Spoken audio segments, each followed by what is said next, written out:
Well, welcome to today's rant, and have a couple of very interesting things to talk about today. Want to get right into them.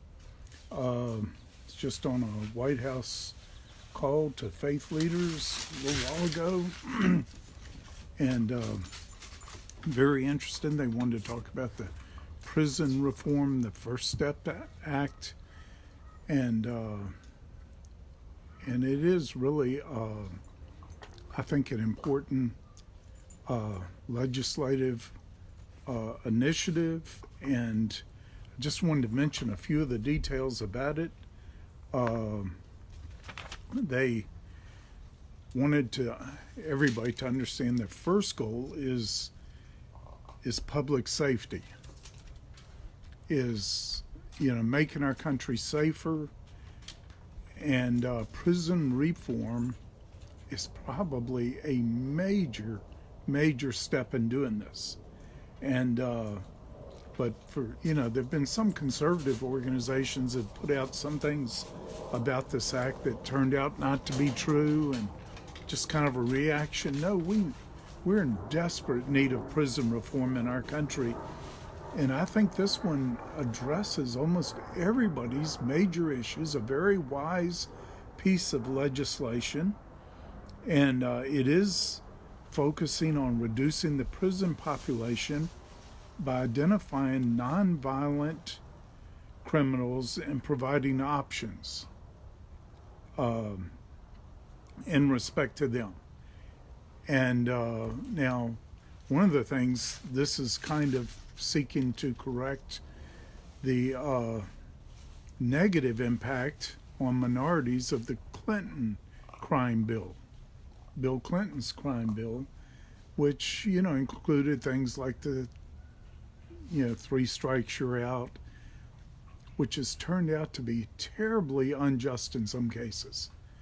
Just because you have 3 strikes, I mean, there's a difference between 3 strikes of being convicted of murder 3 times and maybe being convicted of a far more lesser thing that was not a violent crime, and how under the Clinton crime bill, which I know this was not an intent of his or theirs, became very unfair, of people getting life in prison. Sometimes the last crime they committed was something really minor, shoplifting or whatever, but it's 3rd strike, you're out, you're going to prison for life now. No, you got to have some leeway there. I mean, that's, and so, Trump's prison reform, and he's calling it a bipartisan. He's trying to work with both parties on this and just get this thing fixed. But they want to be tough on crime, but they want to be smart on crime too. And the Bureau of Prisons is under the Department of Justice. And, I think there's some hope that we're going to see not only Matt Whitaker, who's our acting Attorney General right now, who I have met and very impressed with, who I think is going to get a lot done in these areas, but they're also, I think Trump is really interested in finding the perfect person for that job. This is the focal point of much of the discord in our country today and crisis today. It all comes under the Department of Justice, which includes the Bureau of Prisons. So anyway, be praying for that. Be praying for Matt Whitaker while he's in there, and be praying for whoever Trump seeks to place in that position, that justice might be restored.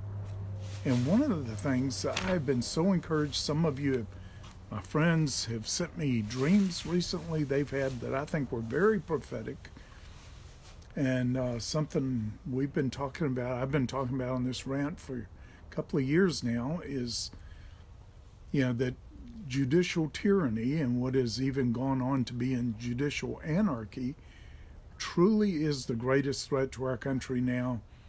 justice has to be fixed. Justice is way out of whack right now. Our Justice Department is. I think some progress was made, even under Jeff Sessions, that everybody thought he just went there and disappeared.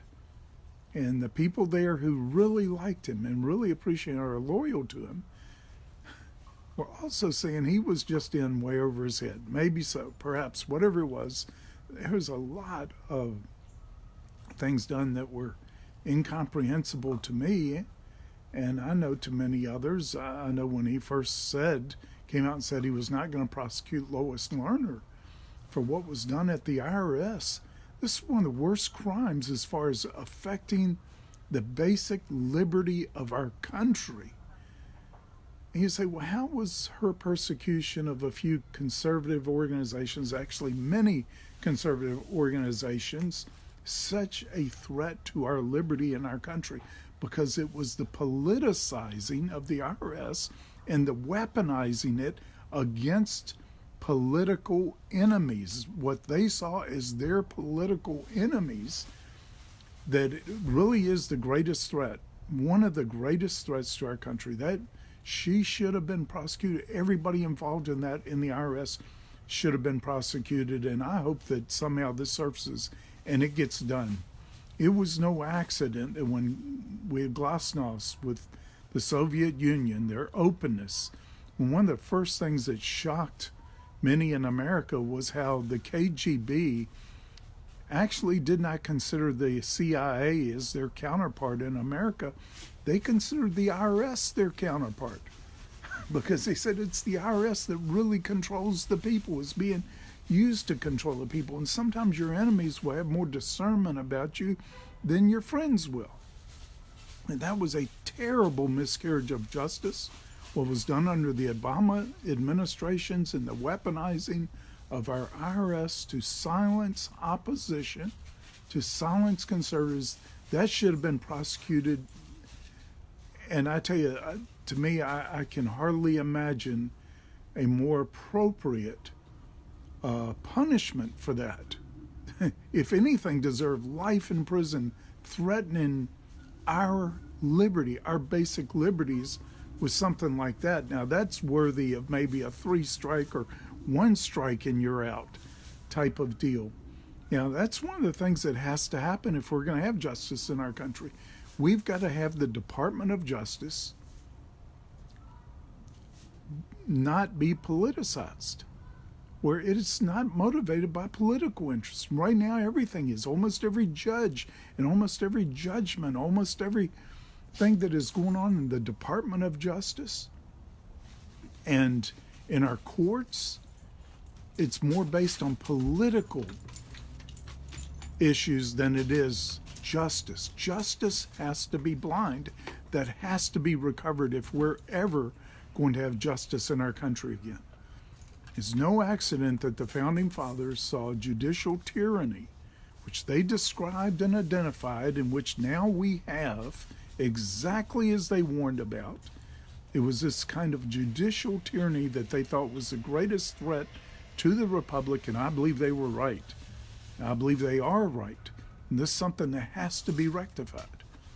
Even to the madness of the judicial thinking that they are preeminent among the branches of government, that some federal judge somewhere, of which there are hundreds out there, and any one of them can preempt even an executive order from the President of the United States just because they disagree with it. Not citing where it violates any law or any statute or the Constitution. They just say, we disagree with it, so they put a stay on the executive order. That is tyranny. And listen, that is so far out of bounds, and is something that has to be addressed and has to be reined in. Now, I think this is something the Trump administration is going to take on. I think it has to, if we're going to get our American Republic back on track and delivered from the incredible, crippling dysfunction that it is now suffering because of its being disconnected from our Constitution. So, anyway, A lot of people are under the fallacy that our three branches of government were supposed to be co-equal. Never was that the case. Never. They were supposed to be three branches that could bring checks and balances, but without question, the Congress was supposed to be the strongest, the most powerful. That's why the Congress was given the power of the purse and the power of impeachment, which neither of the other two branches were given. And it's also why it was given the power of the purse. Congress was supposed to be the strongest of the three branches because they thought that Congress would be the most responsive to the people. Next, the executive branch was supposed to be stronger, and the judicial branch was supposed to be the weakest of all because they said, basically describing what has become known as legislating from the bench would be the greatest threat to the republic, where individual judges could impose their will, their beliefs, and make law from the bench. Congress alone was given the authority to make laws. Even the executive, even the president cannot make laws. That is the way our Constitution is set up. But right now, many of the laws that have brought about the greatest divisions in our country are the result of judicial tyranny, of the judicial taking on issues that it does not have the authority to take on under the Constitution, making rulings and imposing their will on the entire country when they do not have the constitutional authority to do that. They were supposed to simply be the high court in the land, the last court of appeal. Believe it or not, and check it out. Read the Constitution. The Supreme Court does not even have the authority to determine if a law is constitutional or not.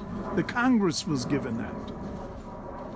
But I tell you, as Alexander Solzhenitsyn so warned our country in his great speech given to Harvard when it was during the Jimmy Carter administration, when he so warned us about, in his speech called A World Split Apart, that the legalism, or the extreme legalism that now dominates our country, was going to result in worse tyranny than they suffered and than he suffered under the Stalinist gulag. I mean, and he made a case for it. He made a brilliant case. It was such a powerful speech. It was run on virtually the front page of every newspaper in America. Even the president of the United States at the time had to respond to that speech. It was so powerful, so profound. We published it in the MorningStar Journal. Years later, after it was given in the 70s, we published it again in the 90s, and probably needs to again be published again. It was such a powerful warning to our country. These are things that have to be addressed. Now, I know a good friend, Tom DeLay. He was one of the Republican leaders in Congress, and he spoke out about these things. He started bringing these things to light, and he paid an incredible price. He was actually indicted under a law that does not exist, and yes, that happens frequently in our country. And it took him, he had to resign all of his positions from the Congress that were not right. He wasn't found guilty. He was later found innocent. He was absolved of everything he was accused of.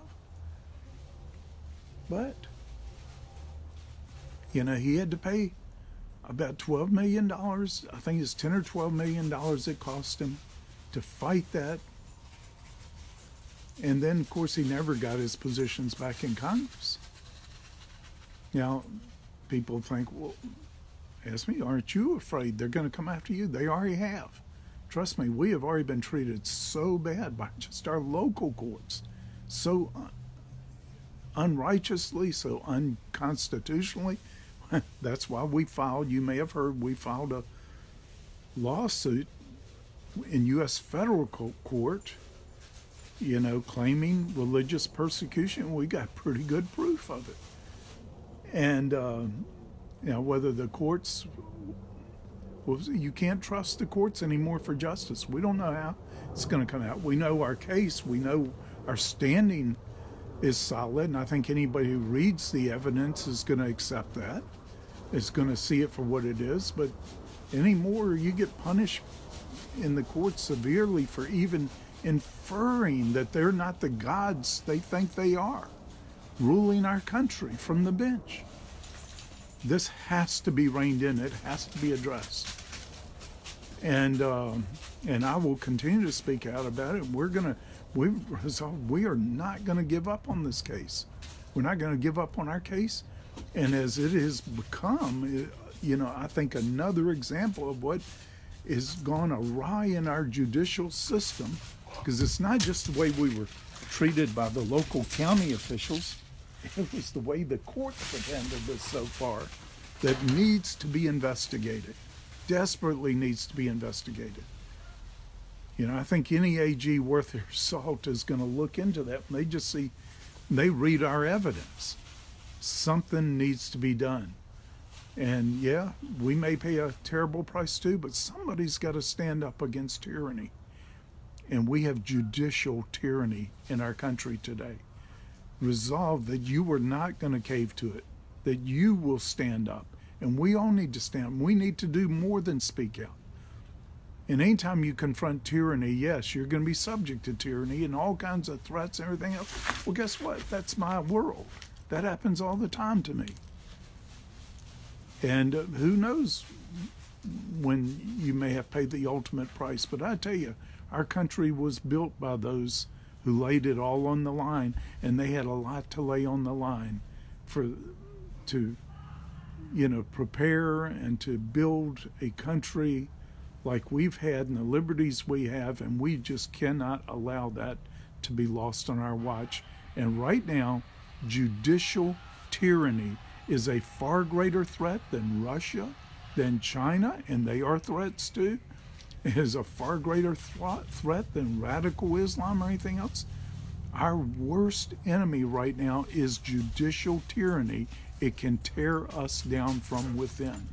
I'm sounding the alarm as the watchman I've been called to be, and I hope you can hear this morning. Thank you.